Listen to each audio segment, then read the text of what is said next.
बिस्मिल्लाहिर्रहमानिर्रहीम। अस्सलाम वालेकुम व्यूअर्स, मैं हूं डॉक्टर नगीना शहजादी, बच्चों की चाइल्ड स्पेशलिस्ट और मेधा जिगर आंत स्पेशलिस्ट। उम्मीद है आप लोग खैरियत से होंगे, गुड हेल्थ में होंगे। Thank you so much for liking my videos and for your valuable comments. और अपना फीडबैक ऐसे ही कंटिन्यू रखिएगा ताकि हम मज़ीद टॉपिक्स पे वीडियोस बना सकें और आपके लिए अवेयरनेस भी हो सके और आपकी इंफॉर्मेशन जो है नॉलेज में भी इजाफा हो सके। तो मैंने अपनी पहली वीडियो शेयर की थी। ये वो टॉपिक्स हैं जो हम डेली बेसिस पे देखते हैं और मेरे पास जो पेशेंट्स भी हैं, इनका भी चंक ऑफ पेशेंट्स जो हैं बहुत ज़्यादा है।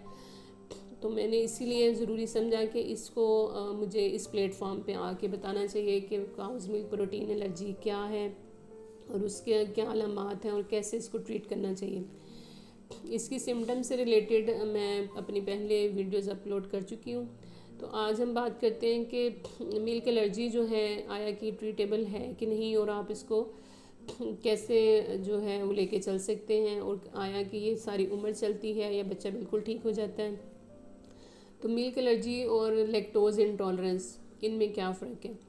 तो हमारे बहुत कॉमन देखा जाता है जनरल प्रैक्टिस में भी कि किसी भी बच्चे को थोड़ा सा भी डायरिया होता है, कुछ दिनों के लिए भी होता है, तो उसको फ़ौरन से लैक्टोज फ्री फार्मूला पे डाल दिया जाता है, या फिर उसको एंटीबायोटिक्स जो हैं वो धड़ाधड़ स्टार्ट कर दी जाती हैं। तो एंटीबायोटिक्स के बहुत ज़्यादा साइड इफ़ेक्ट्स हैं। कुछ कंडीशंस हैं जिसमें हमें ज़रूरत पड़ती है, लेकिन मोस्ट ऑफ़ द टाइम अगर बच्चों में डायरिया है तो वहाँ पे एंटीबायोटिक्स की ज़रूरत नहीं होती। तो अगर इतना इरेशनल मिस यूज़ होगा एंटीबायोटिक्स का, तो अल्टीमेटली वो गट के जो बैक्टीरिया हैं, जो अच्छे गुड बैक्टीरिया हैं, उनको डिस्ट्रॉय कर देते हैं, और उसकी वजह से गुड और बैड बैक्टीरिया का जो बैलेंस है वो इनकरेक्ट हो जाता है और बच्चे की हेल्थ पे उसके मुज़र असरात डेवलप होना शुरू हो जाते हैं। तो एंटीबायोटिक का जो मिस यूज़ है, इस पे भी मैं इंशाल्लाह अपनी वीडियो ज़रूर शेयर करूँगी, क्योंकि मैं समझती हूँ कि ये ऐसा टॉपिक है जो कि जिसके बारे में लोगों को अवेयरनेस होनी चाहिए।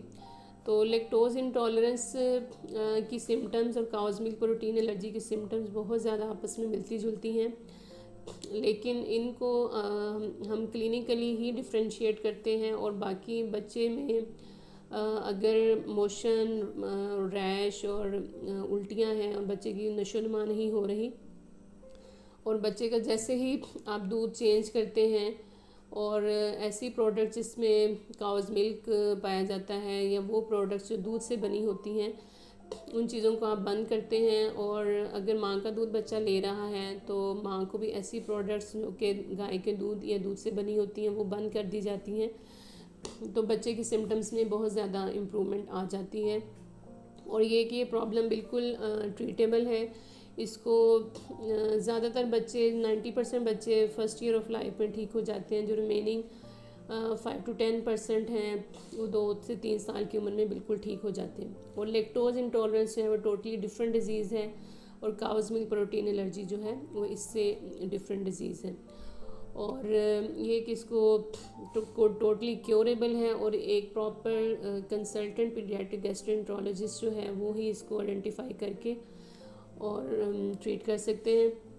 अगर आपके बच्चे को इस तरह की अलामात हैं और आप समझते हैं कि उसकी नशोनुमा नहीं हो रही और बच्चे के रैश हो रहा है, बार बार बच्चा बहुत ज़्यादा रोता है, और बच्चे की मोशन जो है वो ठीक नहीं हो रहे, और बच्चा अगर मोशन करता है तो बिल्कुल पानी की तरह है, और बच्चे को पानी की कमी भी हो जाती है, उसके लिए बार बार आपको हॉस्पिटल लेके जाना पड़ता है। इसके अलावा एक non IgE immediated cow's milk protein allergy भी होती है, लेकिन उसमें साथ में उसकी जो सिम्टम्स हैं वो फ़ौरन से नमूदार नहीं होती, उसमें कुछ हफ्ते लग सकते हैं। मिल्क प्रोटीन एलर्जी में एक तो हमें गट की अलामात मिलती हैं कि मैदे की अलामात होती हैं, लेकिन इसके अलावा कई पेशेंट्स में हम देखते हैं क्योंकि सांस की भी इन्वॉल्वमेंट होती है, फेफड़ों की भी इन्वॉल्वमेंट होती है, बच्चों में खांसी होती है, उनका सांस ख़राब होता है, सांस में से सीटियों की आवाज़ें आती हैं, और पेरेंट्स कंप्लेन करते हैं बार बार बच्चे की चेस्ट ख़राब होती है और उसके लिए उन्हें नेबुलाइज करना पड़ता है। और कुछ पेशेंट्स में हमें स्किन भी इन्वॉल्वमेंट मिलती है, जिसमें बॉडी में एक्जिमा बन जाता है या कोई रैश बन जाता है।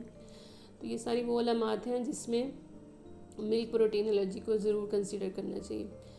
Thank you so much for watching, और अपना बहुत सा ख्याल रखिएगा। Doctor Nagina is signing off. अल्लाह हाफिज़।